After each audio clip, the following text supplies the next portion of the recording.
Hi, everyone. Welcome to Wellness Curated by Anshu Bahanda. We're delighted to have you here today, and we're going to talk about how to prevent mental illness. As you know, mental illness at the moment seems to be one of the biggest issues all over the world. And I have with me someone who a few of you might know. It's Shomit Mitter, who's one of London's leading therapists. And he believes that if you manage your inner world, the outside world will take care of itself.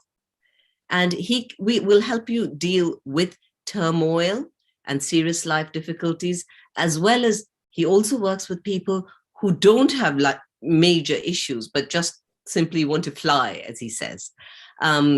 So Shomit will give you all kinds of tools to deal with different situations. He's a member of the General Hypnotherapy Register and General Hypnotherapy Standards Council, and he's registered with the Complementary and National Healthcare Council. Shomit, welcome to the chat. Thank you very much. So now tell me, at the moment, every 2 or 3 messages I get, at least one of them is about mental health, if not 2. So tell me, why are there so many mental health issues currently? Okay, that's a very good question, and I will answer you. But before I answer you, one qualification, which is that there have been periods in history, if you think back, when there wasn't the same awareness as we have now of mental health issues. But I'm sure there was huge amounts of stress and huge amounts of what we now call depression and so on. You think of periods like the 100 Years' War. You think of the Crusades, think of people by slavery, you think of, all these things. There have been periods in history when people have been under tremendous pressure, even the Industrial Revolution, the terrible living conditions and so on. But mental health was not an issue then as it is now. And therefore, we're not aware of that being an issue in those periods. But we shouldn't have an exaggerated notion of this being something that is unique to our time.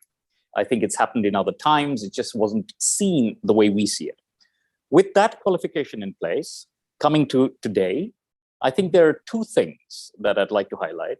One, over the last perhaps 10 plus years, is social media, and I'll come back to why. And the other obvious one over the course of the last 2 plus years is the pandemic.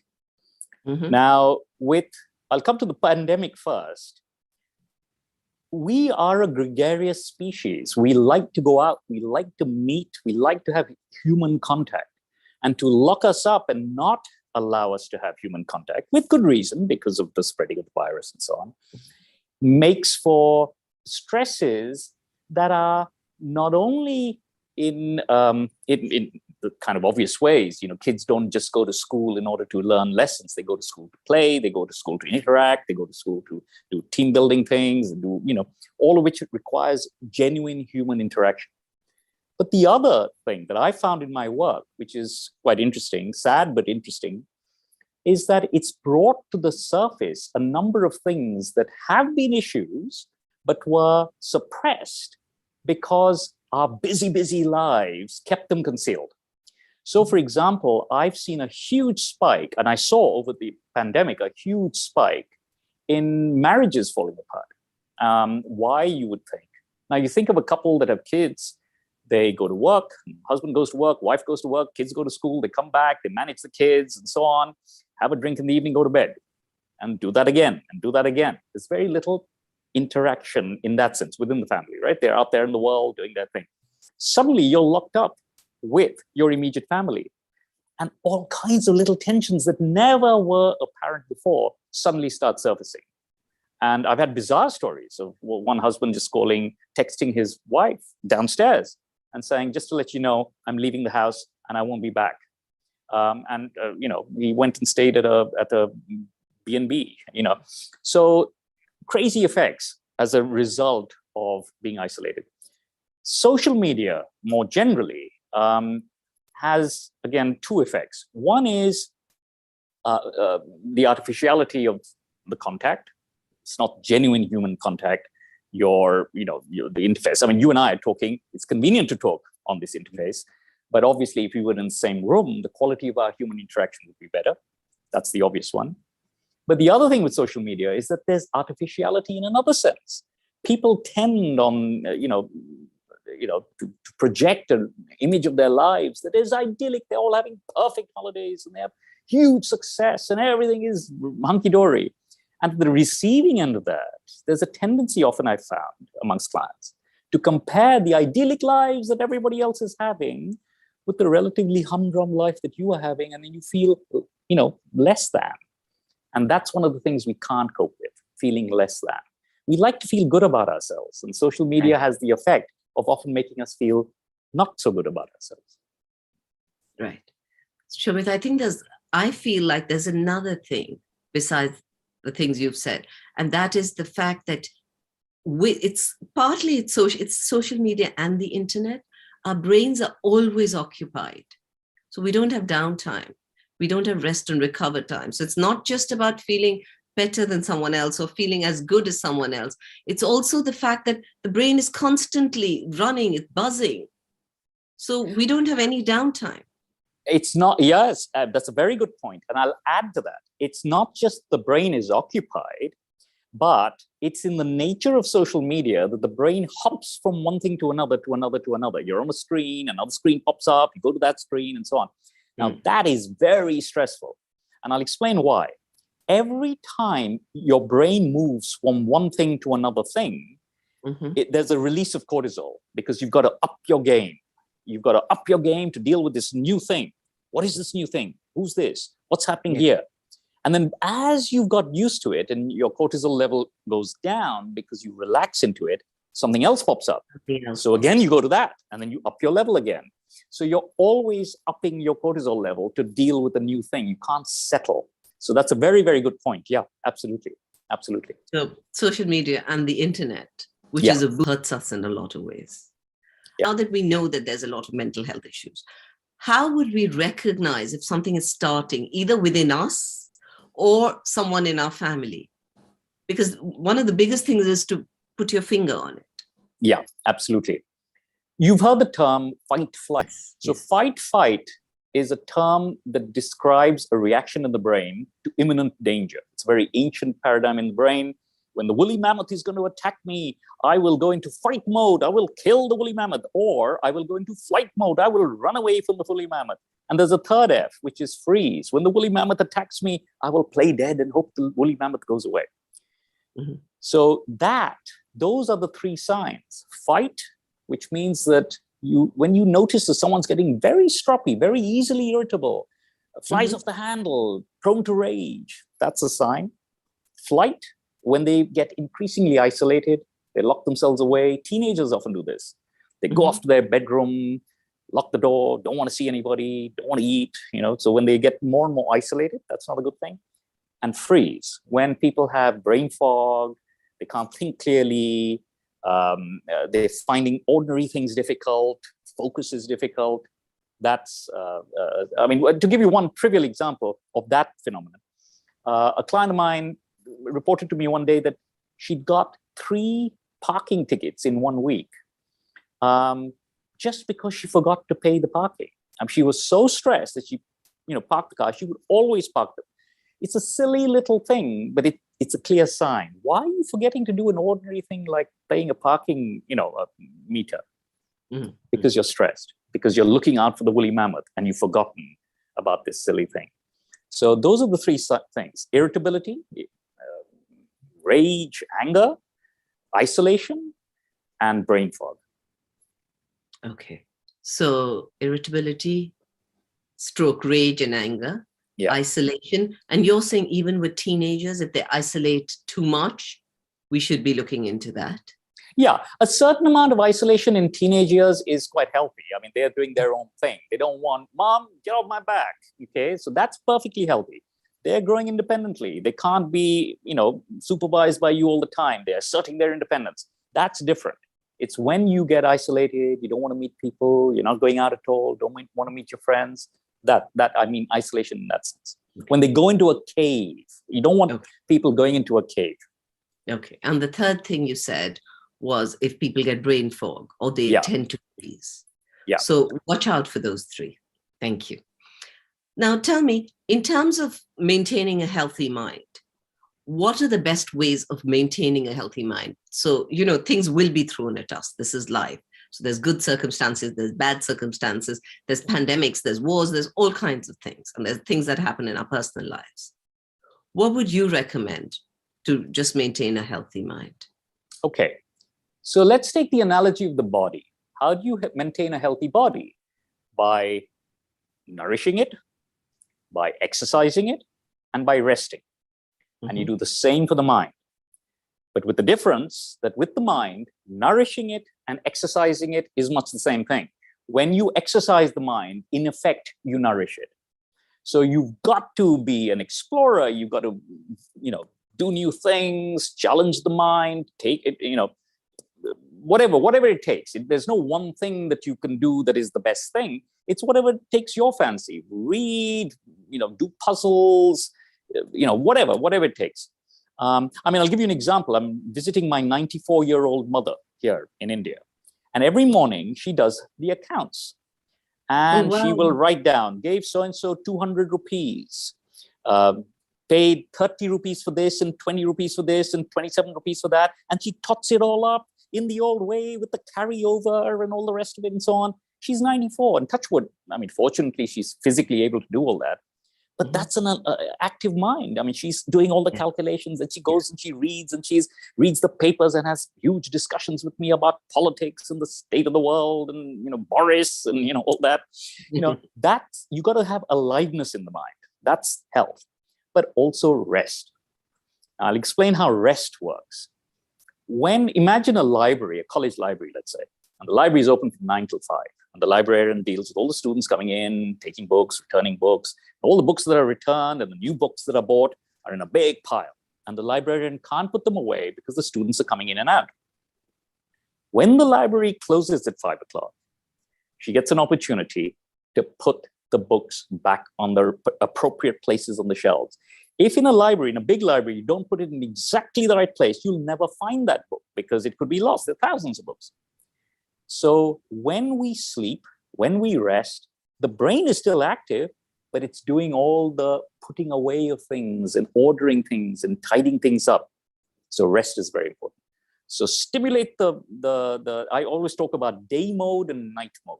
Day mode is go out there, do things, challenge yourself, but you also must have rest mode, night mode, chill, sleep, etc. Okay. So you're saying to stay healthy, you need to have a day mode and you need to have a night mode. Now, let me turn that on its head and ask you another side of the same thing. How do we make sure we do, for those of us, although the people out there listening, who don't have mental health issues at the moment, how do they make sure they stay like that? So what do you recommend for that? Okay, it's a very boring word, but a very important word, which is routine, right? Oh, wow. Routine sounds terrible. What do you mean routine? We should be spontaneous. Be spontaneous by all means, but within limits. The main thing is routine. Okay. The brain is a creature of habit, and it loves to do the same things at the same times. So when it's 1 o'clock in the afternoon, my tummy tells me it's lunchtime, and et cetera, et cetera. Why do we get jet lagged? We get jet lagged because the brain expects to want to go to sleep at a particular time. And suddenly you're asking it to do a weird thing, is go to sleep at a different time. You're breaking its habit. So habit, a schedule, is very important. And in your schedule, you can accommodate day mode, night mode, and all its different sort of bits. So hours for work, hours for leisure, hours for rest, etc., all in its appropriate period. So if you do have a daily schedule, that's the best way of staying on track. Okay, that's interesting, because how sometimes you read and they say, do things differently, keep your brain active, take a different route of the office, do things. You're saying the opposite. You're saying follow routine. No. I agree with that. Take a different route to office. Challenge your mind, right? That's day mode.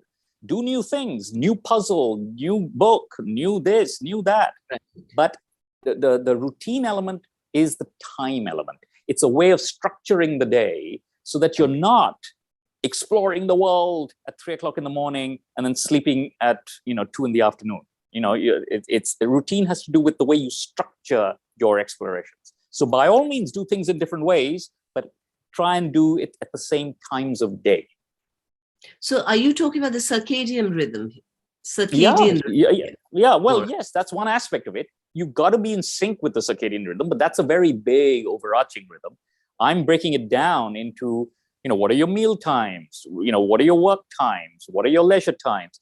So, I mean, if you are, for example, you've got your core activity, your work, or whatever it is that you do, and then you've got your support structures. You've got your time at the gym, and your time for meditation, and your time for reading, and your etc. Time for friends.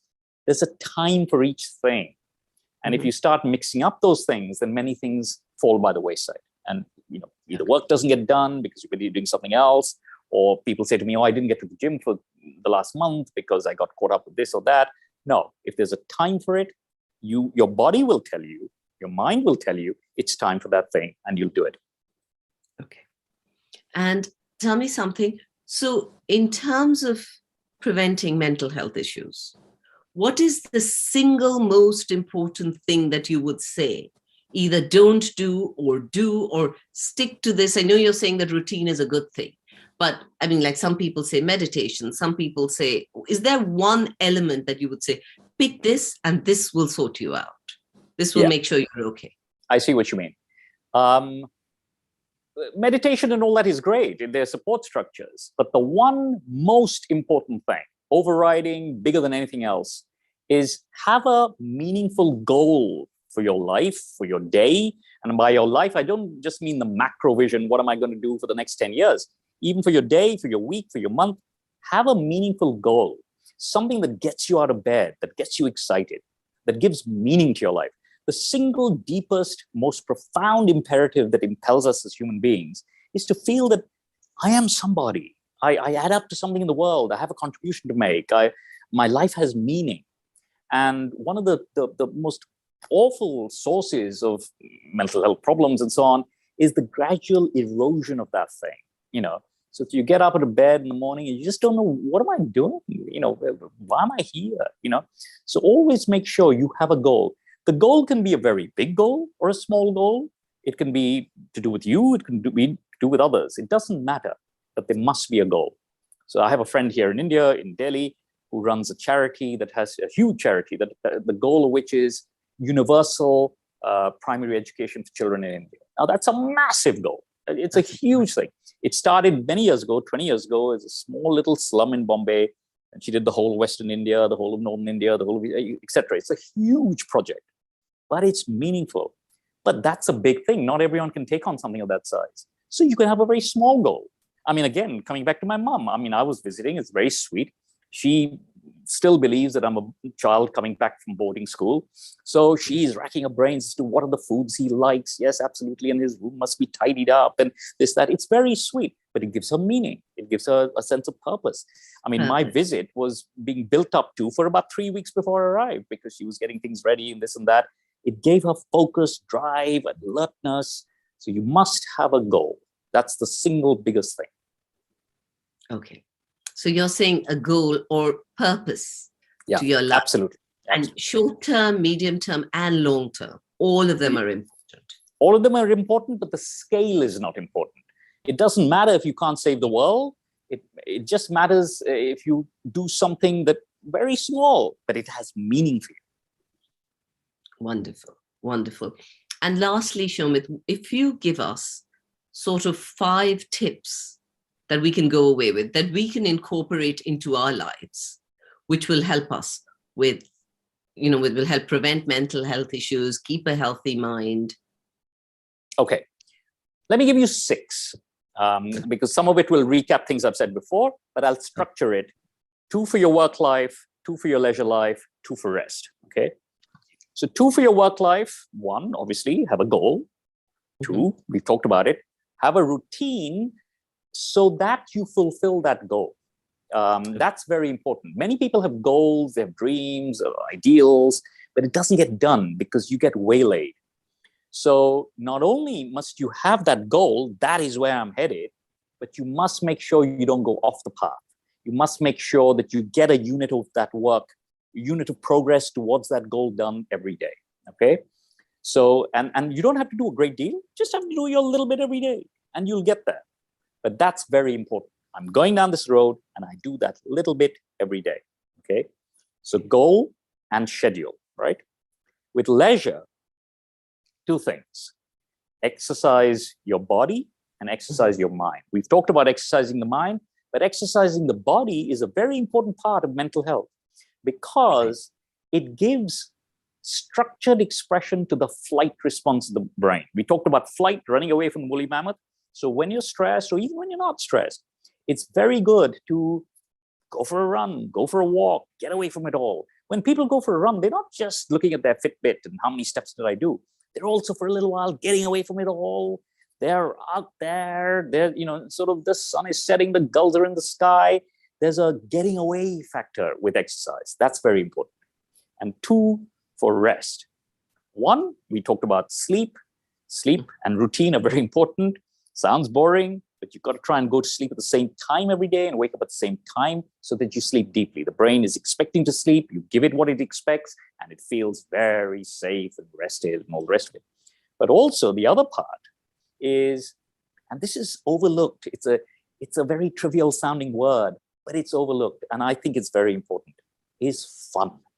You've got to schedule in fun. You've got to clock up fun hours the way a pilot clocks up flying hours. Okay. People forget that. They get, either they're stressed and fun. What do you mean fun? I can't have fun. I'm stressed. The woolly mammoth is attacking. So that's not good. But equally, even when they're not stressed, the humdrum of life takes over.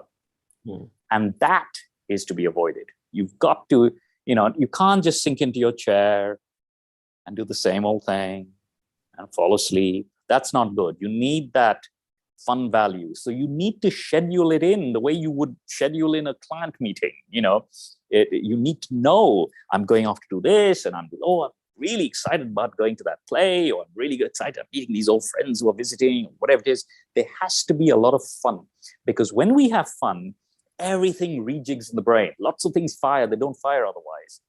But sometimes you just forget. You'll be shocked. I mean, or you won't be shocked. You know this. You run this thing.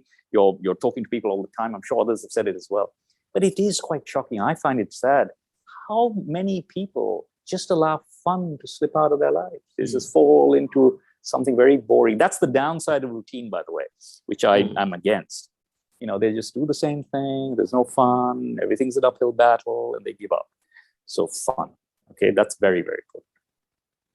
Okay. So, and also, I guess you're talking about the human connection comes into the fun element for you. Absolutely. Right? One of the things that we can do for others, you've asked me about what we can do for ourselves, and I've been talking about ourselves, but what can we do for others when we see that they are irritable or getting isolated, etc., is be there for them. And the key thing there is communication, what we can do for others. Okay. And communication has three benefits. One is that it is stimulating to the mind when you meet people and so on. So the stimulation is good. The other is it gives perspective. It's when people are isolated that their minds trip and they go down all kinds of rabbit holes and they go off into funny places in their mind. Whereas when you communicate, you keep them real, you keep them grounded. And the third is you're there for them. And that is the single most important thing you can do, just to be there for people. You don't have to solve their problems. Just being there. I was in Brazil doing a workshop, and a young woman, 25 years old, collapsed to the floor and started crying and beating the floor and stuff. So I went and I knelt next to her, and I gently put my hand on her back for a second, and then took my hand away. It can be intrusive too, just to let her know I was there. And I just sat there on the floor next to her, doing nothing at all. After a while, she quietened down, and then she looked at me, and I said, "Why don't you go and wash your face and so on, and come back?" And she did. She nodded and went off, washed her face, came back. And she joined in with everything. That evening, after the workshop, we were in the bar having our caipirinhas, as you do in Brazil. And suddenly there was a tap on my shoulder. And I looked around, and it was this girl. And she put her arms around me and gave me a real lovely hug. And she said, "Thank you." So I said, "Oh, thanks. I mean, I didn't do anything." And she said, "That's just it. You didn't try and solve my problem. You were just there for me. So that's a very important thing. Don't wade in. You can be a bull in a china shop if you wade in and try and take over and solve all the problems of the world. Just be there for people. Communicate. Wonderful. That was such a lovely story. And on that note, thank you so much, Shomit, for being here for the chat today. Thank you very much. We've really enjoyed talking to you about how to prevent mental health. And thank you, everyone, for joining us. That was Shomit Mitter, who's one of London's leading therapists. And this is Wellness Curated by Anshu Bahanda.